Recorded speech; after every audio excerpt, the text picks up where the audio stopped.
Hello and welcome to Nobody's Watching. Today we're taking a look at the Commander from the Elite 2.0 line. This is one of the first blasters that you get in the game. You have it from the very beginning. It's quite a simple blaster.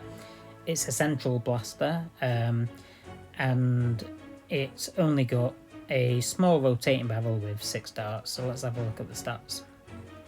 So as you can see, it's got a fairly short range at 27 meters. The hit points aren't great, but they're fine. The damage isn't great, but it's fine. The reload speed is fine. The priming speed's quite slow, although there's something we can do about that. And the movement speed is above average, which is nice. I'm making a video on the Commander because I've got a quest to complete. I've leveled it up to level 10 for this reason. I need 9 tags with it. It's not a blaster that I use a lot ever since I unlocked more from the early days of the game. As one of the first blasters that you play with, it does the job, but you very quickly unlock blasters that are either more powerful, have got better range, more utility. The Commander is a fine all-around blaster. You also get the Echo at the beginning, and that is strictly better. Let's look at the Nerf power. The first one is quite simple. When you've got no darts in your blaster, it increases your speed by 50%. Not massively useful because you want darts in your blaster. You should be reloading when you get the opportunity, not just waiting until your blaster's empty. And quite ironically, when you play with the Commander in real life, the fact that it's got an exposed rotating barrel means that it's very easy to reload on the go. So you're rarely in that position, but for the purpose of this game, being able to escape quicker and hide when you are reloading is useful. It's not bad. The second power is Slam Fire, which upgrades your rate of fire, reduces your priming speed. It doesn't tell you how much this is by, unfortunately. It'd be useful to know, but it's noticeably faster after the upgrade than it is before. So we're happy with this power. Let's look at the final power, which we have not upgraded yet. We're quite a long way off. This means that if you've got the Commander in your arsenal, your other 2 blasters have got a significantly reduced cooldown by 25%. This is really good because in most given Nerf battles in this game, you're rotating between 2 blasters. You tend not to use the third one. In a normal loadout, you have 3 blasters and 2 of the 3 are good for any given map, and across your 3, you've got a well-balanced loadout. In this case, you don't have that. You may get to some maps where one of your 2 main blasters isn't that good, and then you're relying on your main blaster plus your Commander.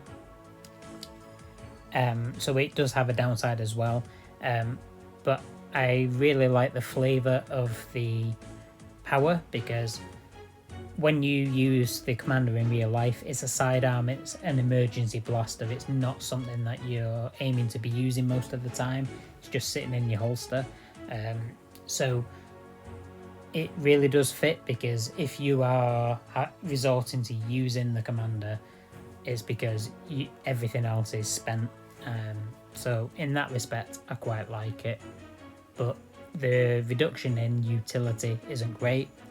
On maps where your primary 2 blasters are ideal, especially if you've got blasters with a long reload time, like the Speed that I use and the Mega Mastodon that I use, being able to just rotate between these 2 blasters would be really nice. So it is a decent but quite narrow power.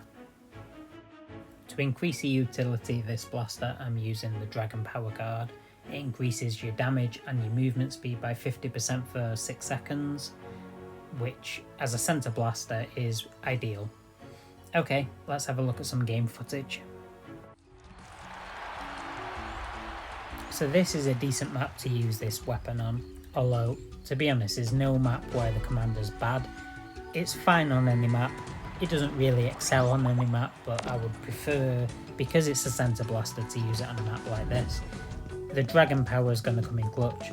I'm out of range here, but what I'm doing is I'm double tapping on the screen, and if you do that, it fires your blaster regardless of the auto fire range. You can do it with any, and you know, you lose a bit of accuracy, but you can still get tags. So you can see I'm having to move around a lot. I'm using objects for cover. I'm not doing loads of damage, but I'm doing enough. I'm reloading frequently, not always waiting until I run out of ammo. And you can see that when I do, that extra movement speed's actually quite useful for evading, not just for running away and hiding, but actually dodging darts. Keeping moving and using cover is essential because you're not going to win a one-on-one firefight. If I charge this opponent, they're going to take me out, but because I keep moving backwards, forwards, winning the one-on-one battle, always moving away, and luckily I've got teammates to come in and help me out. Bit of a heavy situation. Using the dragon ability to just move around the field quickly.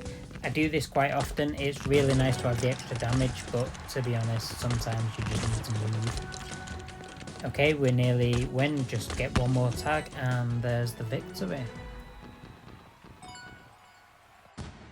I was happy to survive the matchup without a tag, and I managed to get 5 tags myself.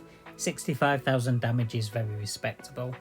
I won't be keeping this in my arsenal, at least until I lock its final ability.